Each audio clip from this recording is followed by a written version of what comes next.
તમામ મિત્રોને all the best. Gujarat police PSI ASI અને કોન્સ્ટેબલ મોક ટેસ્ટ નંબર 3 કોઈપણ પ્રકારની વાર કર્યા વગર આપણે હવે શરૂ કરીએ। પ્રશ્ન નંબર 1, મહાનગરપાલિકાના વડાને કયા નામે ઓળખવામાં આવે છે? મહાનગરપાલિકાના વડાને કયા નામે ઓળખવામાં આવે છે? તો મિત્રો તેનો જવાબ આવે મેયરના નામે।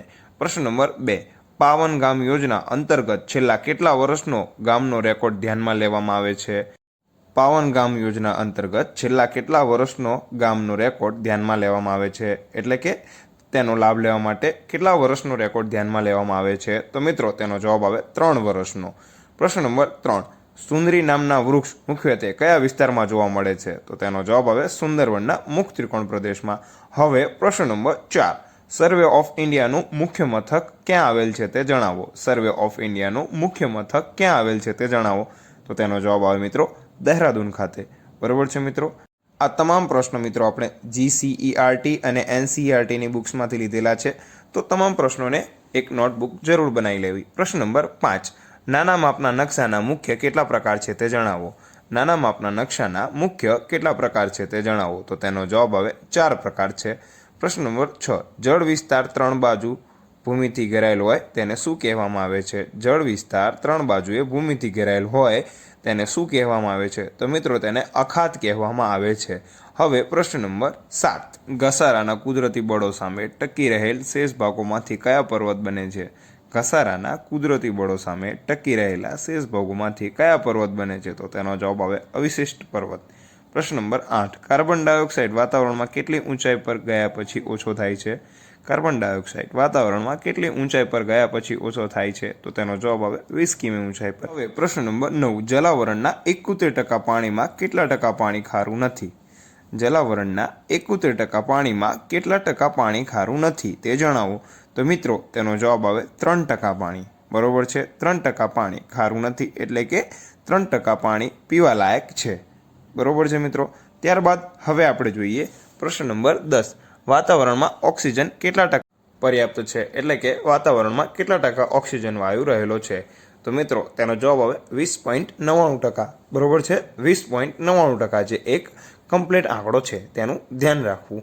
પ્રશ્ન નંબર 11, મૃદાવરણમાં તાપમાનમાં વધારો થતાં પીગળેલા દ્રવ્યને શું કહેવામાં આવે છે?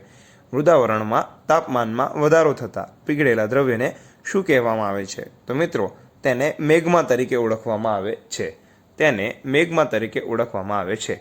પૃથ્વીમાં દબાણમાં, એટલે કે મૃદાવરણમાં દબાણમાં તાપમાનમાં વધારો થતાં પીગળેલા દ્રવ્યને મેગ્મા તરીકે ઓળખવામાં આવે છે।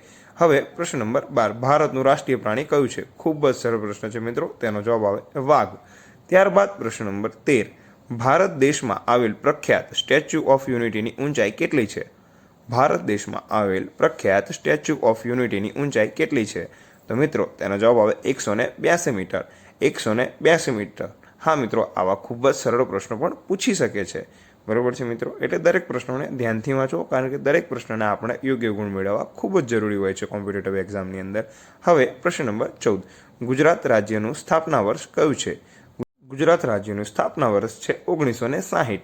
હવે પ્રશ્ન નંબર 15, ગ્રામ પંચાયતના વહીવટી અધિકારીને શું કહેવામાં આવે છે? ગ્રામ પંચાયતના વહીવટી અધિકારીને શું કહેવામાં આવે છે? તો મિત્રો તેમને તલાટી તરીકે ઓળખવામાં આવે છે। હવે પ્રશ્ન નંબર 16, ઝીબ્રા ક્રોસિંગને કયા નામે ઓળખવામાં આવે છે? ઝીબ્રા ક્રોસિંગને કયા નામે ઓળખવામાં આવે છે? તો મિત્રો તેને રાહદારી ક્રોસિંગ તરીકે ઓળખવામાં આવે છે। રાહદારી ક્રોસિંગ એટલે ઝીબ્રા ક્રોસિંગ। હવે પ્રશ્ન નંબર 17, સુરસેન મહાજનપદ કયા વિસ્તારમાં હતું? સુરસેન મહાજનપદ કયા વિસ્તારમાં હતું? તો મિત્રો તેનો જવાબ આવે મથુરા। બરાબર છે, ઘણા બધા મહાજનપદ હતા, એટલે કે 16 મહાજનપદોમાંનું એક, એટલે કે સુરસેન મહાજનપદ તે કયા વિસ્તારમાં હતું? તો તેનો જવાબ આવે મથુરા વિસ્તારમાં। ત્યારબાદ પ્રશ્ન નંબર 18, અરુણાચલ પ્રદેશની રાજધાની કઈ છે? અરુણાચલ પ્રદેશની રાજધાની કઈ છે? તો મિત્રો તેનો જવાબ આવે ઈટાનગર। હવે પ્રશ્ન નંબર 19, ચેર વનસ્પતિ મુખ્યત્વે કેવા જંગલોમાં જોવા મળે છે? ચેર વનસ્પતિ મુખ્યત્વે કેવા જંગલોમાં જોવા મળે છે? તો મિત્રો તેનો જવાબ આવે મેનગ્રુવ જંગલોમાં। હવે પ્રશ્ન નંબર 20 અને આજનો છેલ્લો પ્રશ્ન, ગ્રીસ પ્રજા સિંધુ નદીને કયા નામે ઓળખતી હતી? ગ્રીસ પ્રજા સિંધુ નદીને કયા નામે ઓળખતી હતી? તો તેનો જવાબ આવે ઇન્ડસના નામે। મિત્રો હવે આપણે અહીંયા મોક ટેસ્ટ નંબર 3 પૂરી થાય છે। તમે જરૂરથી જણાવજો કે 20 પ્રશ્નોમાંથી તમારે કેટલા પ્રશ્નો સાચા પડ્યા. આવા જ બીજા વિડીયોને જોવા માટે અમારી ચેનલને સબસ્ક્રાઈબ કરો. વિડીયોને મિત્રો, અમારી ચેનલને તમારા જે મિત્રો ગવર્મેન્ટ એક્ઝામની તૈયારી કરતા હોય તેમના સુધી શેર જરૂરથી કરજો. અને હા, આવા જ બીજા વિડીયોને જોવા માટે અમારી ચેનલને સબસ્ક્રાઈબ જરૂર કરજો. જય હિન્દ, જય ભારત. ઓલ ધ બેસ્ટ આવનારી તમામ એક્ઝામ માટે.